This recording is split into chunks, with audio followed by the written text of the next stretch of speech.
Today I'm going to talk to you about how a modern BI and analytics platform is key for insights-driven business.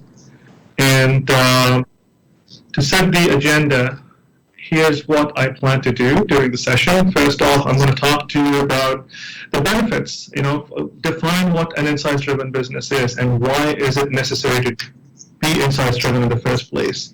Then we're going to talk about what a modern BI and analytics platform looks like and what are the capabilities that you require within such platforms to be insights-driven. And then we're going to look at some key trends to watch and the Q&A. I'm just trying to make it as interactive and simple as possible. At the end of the session, I would really love to have questions and see what your experience is within your organization as you are trying to become data-driven or more insights-driven. So before I actually get into the definition and to the start of the session, a quick word about Zoho. The company has been around for 25 years. It's a private company. It's been bootstrapped, has been profitable since its first year of inception. We have over 9,000 employees spread in about 10 different countries. We have a global user base of over 60 million users. And Zoho as such is a SaaS-based application provider. We have just about everything that you need to run a business, starting from the email system all the way to a low-code platform to a business intelligence solution and so on. So we cover the whole aspect of running a business. We have customers, like I said, in over 180 countries, and we have over 45 plus business applications. The focus of today's conversation BI platform, or it's going to be centered around our experience in building a modern BI and analytics platform. So getting into this topic, what is an insights-driven business?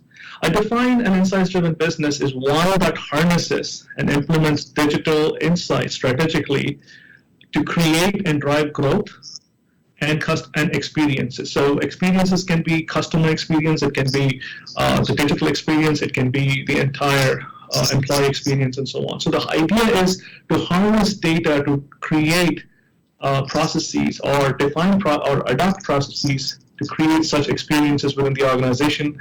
And why are we doing this? Why is it necessary for a business to be insights-driven? Now, according to a recent Forrester research, an insights-driven business grows at 10 times more than the average global economy, and they grow at an average of 30% year over year. Now, this whole idea about growth, this whole idea about being data-driven is what is giving these companies the edge to grow. Now, what is a characteristic of such insights-driven business? What are they able to do that other businesses are not able to do? Well, they're able to quickly answer questions to complex business questions. They are able to see what's coming proactively. And most importantly, I'm pausing here a bit because I see that there's a screen refresh issue. Quick tech check there. Silas, do you see the presentation refreshing? Yes, Silas, please. All right, thank you. So, and these organizations are also able to personalize recommendation and offerings at scale. So depending on the type of, let's say you're looking at it from a customer experience standpoint, the ability to interact with customers based on data and insights is allowing them to personalize those journeys of customers and recommend products and services and offer them at scale to their customers. Now, it also gives them the ability to accelerate the real-time business needs. Given how agile businesses are, given how quickly things are changing in the business world, and as evidenced in the last 18, 20 months, we have seen a lot of things changing in business. The ability to react to such changes more effectively, being driven by insights is giving them that edge, and they are able to react to changing realities of business in a shorter span of time. It's driven. So let's talk about the 4 competencies that makes an organization insights driven. So first off, the 4 competencies such organizations, insights driven business has are, the first thing is around strategic objectives. They know why they need insights. They absolutely have a clear-cut objective of what needs to be done with the insights. For example, they need to have a strategy. So let's say as a marketing organization, you have objectives of maximizing the ROI on your marketing spend. So that's an objective. And once that objective is set, the next step is to enlist or have data stewards within the marketing organization who need to understand what are the data points that they need to first access, what are the data points that need to be connected for them to get that insight. And then they have to either create new processes or augment existing processes so that the marketing organization is more insights driven, and then they need to make all the tweaks and all the process changes that are required. So clearly there is a people process aspect to such organizations. Like everything else that you do in business, you need to have people, data stewards, you need to enlist people who are able to be a part of that process. Your data to insights to actions journey is just not about technology. Technology is one piece which I'm going to be covering. However, the bigger picture, if you look at the macro level, it is about having a strategy. Just because you can use a technology or a BI platform to get insights doesn't take you too far, because you need to know what to do with those insights. Because in my experience, I've seen organizations use great tools, but the tools themselves don't take them anywhere because they do not know or understand or own the journey, right? They want to use cool tools, shiny new objects, AI, ML, and all these things. However, not having an objective of what to do with that insight is of no consequence at the end of the day. So these are the core competencies. So and again, I would put it in this sequence that you see. First, what is the stated objective of being insights driven? Is it for customer experience, or do you want to kind of create a better employee experience within the organization? That is the objective. Once you know the objective, you need to understand the data points that need to be connected.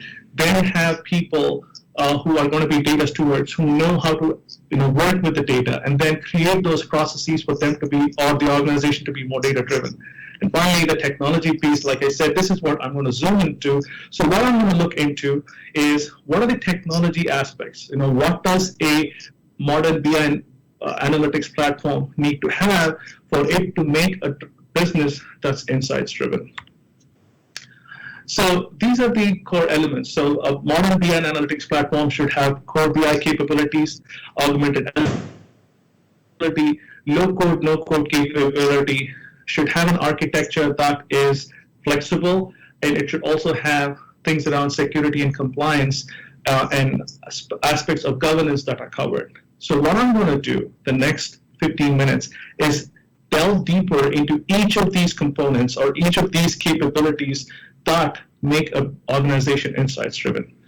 So starting off with core BI capabilities, the first thing is the ability to integrate data from various data sources. You could have homegrown applications. You could have business SaaS applications, cloud-based applications. You could have files and feeds where data is consolidated, or each department within an organization may be using different set of tools to collect data to automate their processes. The first step is to having the ability to connect to all of these data sets. Look for a platform that gives you the ability to connect to different types of data.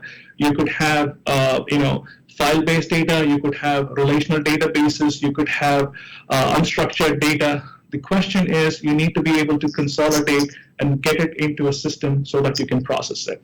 Now, once you bring in the data, we should be looking at data preparation capabilities to be made available as a part of the platform. Gone are the days where you had to knock on the doors of IT to go and prepare the data, because as a line of business user, a line of business user wants to prepare the data to process simply because they are well versed in the data that they are using within their department. For example, nobody understands your CRM data better than the regional manager using the sales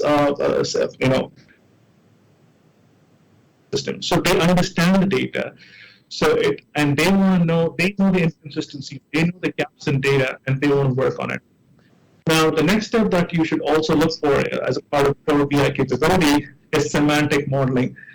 Now, more and more BI platforms have the capability where you can interact with the data using natural language. So the question is, the system should automatically create semantic models for sales, marketing, or even healthcare, and so on. So we have specific domain semantics that are mapped into these systems, and it should just not come with out-of-the-box capabilities. It should also have the ability, or it should also possess the ability to be extensible, meaning depending on the language that you use in the organization, you should be able to customize that semantic layer. For example, in an organization, you may call your customer clients. So the way people talk about clients, so let's say you want to say, show me the top 10 customers, may be the actual question posed to the BI platform. However, in your organization, people may be more conversant saying, show me the top 5 clients in UK, or show me the top 5 clients in France. So the idea is you should be able to create those semantic layers as per the needs of your organization. Then more and more BI platforms, I would say just about every BI platform out there now should have inbuilt data warehouse capability. Now, am I saying is this going to be the central data warehouse? The answer is no. The way the pendulum has swung in terms of how BI has evolved over the last 15 years specifically, we have gone into a self-service BI mode where it's no longer the IT or developers who are creating those reports and dashboards. These are line of business users. So what's happening with that is, an average business today uses over 100 business applications, right? So there are a lot of tools that every department within an organization is using. Now, they want to be able to manage that data. They want to be able to get derived insights out of that data. So the idea is such a data warehouse that's built into these BI platforms gives them the ability to have a sandbox within which they first consume the data, prepare the data, and get to the insights that they want. And this whole journey from integrating data to preparing data to identify the insights that they want is an iterative process. It's not a destination, it's a journey by itself. So as an organization, you need to be able to support their journey within each of these departments, be it sales or marketing or whatever. They have data points that they want to analyze. You need to give them the sandbox rather than having them to plumb the analytics tool or the visualization tool to the central data warehouse, which is the holy grail, right? You don't want people to make changes to that system incrementally. You want to kind of create a sandbox. So more and more BI platforms have this data warehouse capability, and you should be looking for that. If it is devoid of a data warehousing capability, you have to think twice because it doesn't give you the agility that you need for the organizations or the org users or business users to do the things that they want and iterate through the process of finding the insights that they need. Then the data visualization part has been pretty well understood in the last 15 years.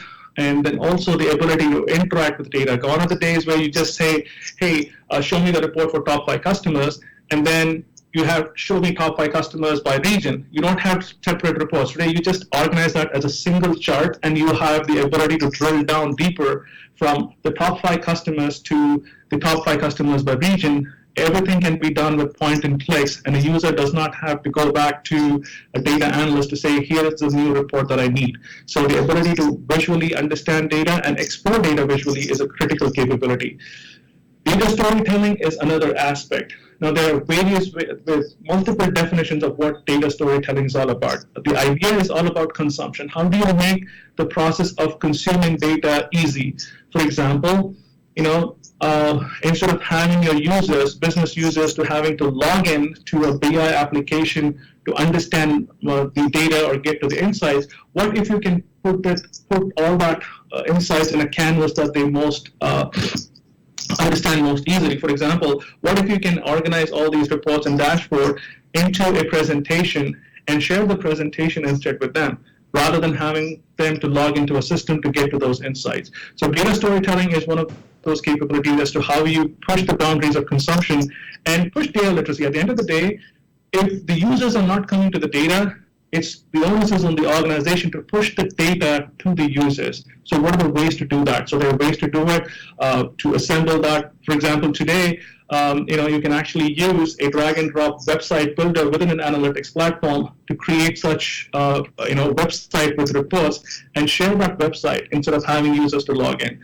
You also have the ability to create presentations that are interactive. All these interactive reports and charts can be embedded into presentations, and you can go from there and you can share the presentation.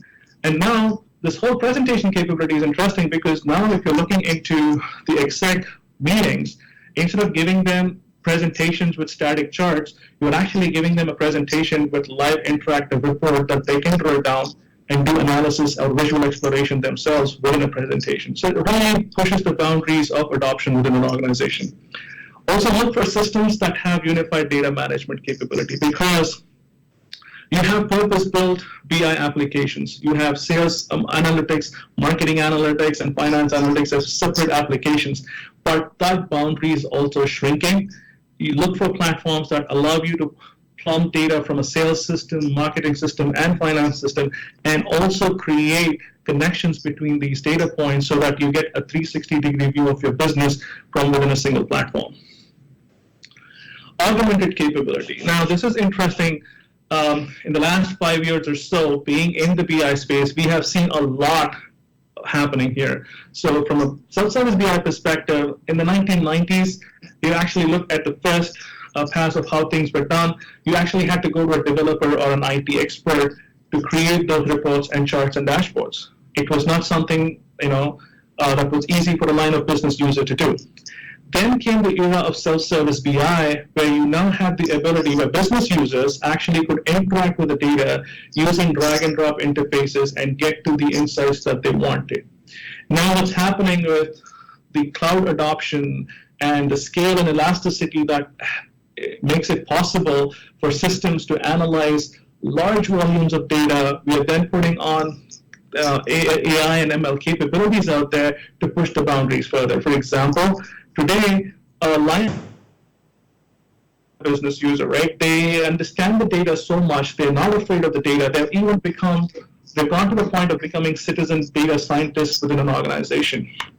So things like natural language querying, the ability to interact with the data using natural language, the ability of the platform or the capability within the system to bubble up inferences using natural language generation capability, predictive analytics. And if you're analyzing text data, you're looking at cognitive analytics, understanding the sentiment, understanding, what are for example, let's say you're trying to process data within a CRM system, and then you want to understand the top reason why customers in a region are not signing up for a product or not, turning into paid customers. Maybe the reason is you don't probably have a data center there, right?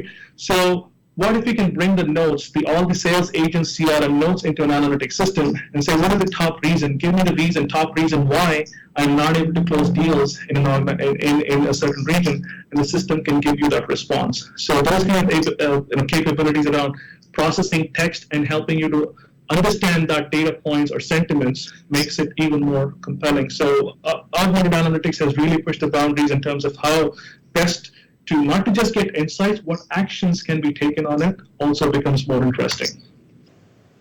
Look for extensibility. Extensibility is where you should be able to not just live with what the platform provides. The platform should lend itself to the point where you can build your own, let's say, connectors. Let's say you have legacy systems. You want to bring in data from files and formats that are not understood by any open system.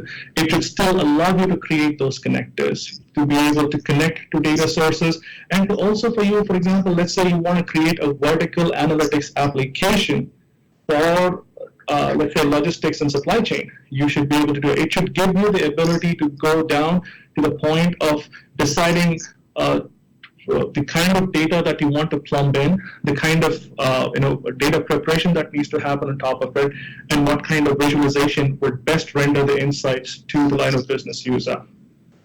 The ability to use JavaScript endpoints. Now you're also looking at the ability to launch these visualizations from external applications. You should be looking at those capabilities. And also today, having them render themselves on mobile applications or mobile devices such as an iPad or a tablet or even a phone becomes important, because you want to be driving the consumption more, and you have to take it to the devices that are more consumed, that's the most used by your line of business user.